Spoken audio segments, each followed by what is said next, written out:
Hello students, global English classes के इस YouTube channel में मैं आप सभी का स्वागत करता हूं। आज की क्लास में हम लोग पढ़ने वाले हैं बिहार बोर्ड के कक्षा 12वीं का जो इंग्लिश बुक है रेनबो, उस बुक का चौथा चैप्टर जो है आई हैव ए ड्रीम, उस चैप्टर के हिंदी इंग्लिश एक्सप्लेनेशन को पढ़ेंगे। तो चलते हैं, शुरू करते हैं। चैप्टर का नाम है आई हैव ए ड्रीम। ठीक है, चलते हैं, आगे बढ़ते हैं।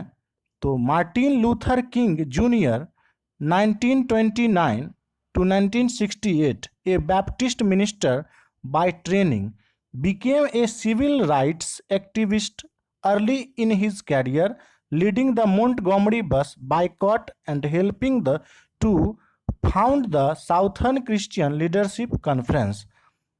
इसका हिंदी समझ लेते हैं। तो मार्टिन लूथर किंग जूनियर, जिनका जन्म 1929 ईस्वी में हुआ था, ठीक है, और इनकी मृत्यु 1968 ईस्वी में हुई थी, प्रशिक्षण द्वारा एक ईसाई गुरु मोंटगोमरी बस के बहिष्कार का नेतृत्व करने और दक्षिण एशियाई नेतृत्व सम्मेलन में मदद करने के लिए अपने कैरियर की शुरुआत में नागरिक अधिकार कार्यकर्ता बन गए। ठीक है, आगे बढ़ते हैं। तो influenced by Gandhi ji, his philosophy of non violent resistance brought him world wide attention. Gandhi ji से प्रभावित होकर अहिंसक प्रतिरोध की उनकी धारणा ने दुनिया भर का ध्यान आकर्षित किया। आगे बढ़ते हैं। In 1964 King became the youngest person to receive the Nobel prize for his efforts to end segregation and racial discrimination through civil disobedience and other non-violent ways। 1964 में सविनय अवज्ञा और अन्य अहिंसक तरीकों से अलगाव और नस्लीय भेदभाव को समाप्त करने के अपने प्रयासों के लिए नोबेल पुरस्कार प्राप्त करने वाले सबसे कम उम्र के व्यक्ति बन गए। आगे बढ़ते हैं। तो king was assassinated on April 4, 1968 in Memphis, Tennessee. King की हत्या 4 अप्रैल 1968 को मेम्फिस, टेनेसी में कर दी गई। ठीक है, आगे बढ़ते हैं। तो King's important work include strength to love 1953। ठीक है, 1953 में यह लिखा गया था। आगे बढ़ते हैं। Stride towards freedom, the Montgomery story 1958, why we can't wait 1964 and where do we go from here, chaos और community 1968।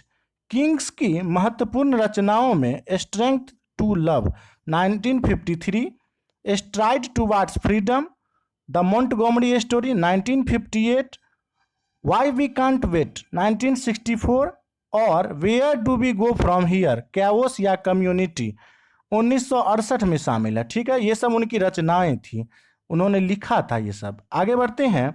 I have a dream is a speech he delivered on the steps of the Lincoln memorial in Washington DC on August 28, 1963।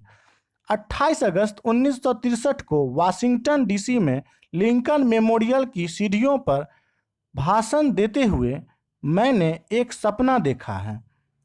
Here he speaks about his dream of seeing Alabama as a developed state free of racial distinction between the whites and the blacks.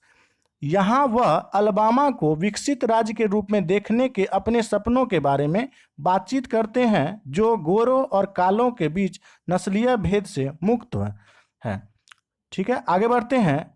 The speech had the huge impact in raising public consciousness for civil rights movement and in establishing King as one of the greatest orators in American history.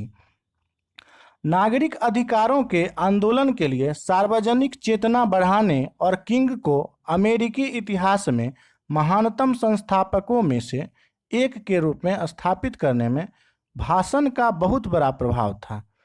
ठीक है, आगे बढ़ते हैं, चलते हैं अब पहला paragraph पे।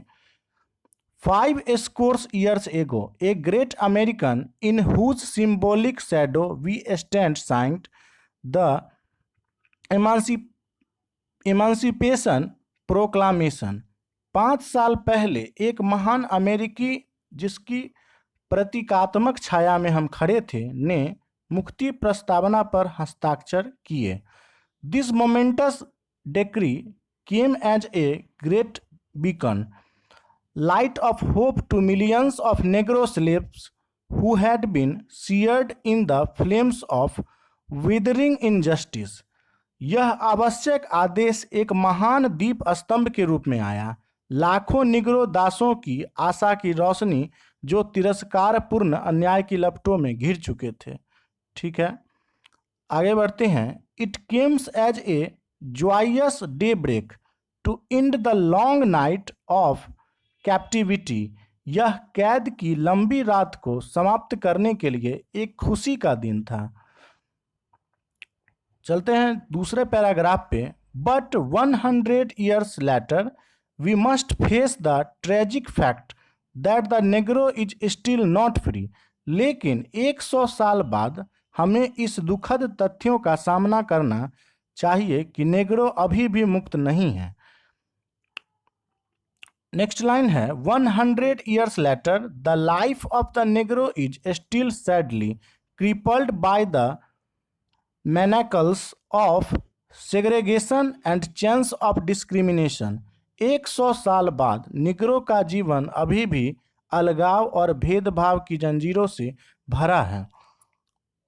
नेक्स्ट लाइन है 100 years later the Negro lives on a lonely island of poverty in the midst of a vast oceans of material prosperity। 100 साल बाद निग्रो भौतिक समृद्धि के एक विशाल महासागर के बीच में गरीबी के एक अकेले द्वीप पर रहता है।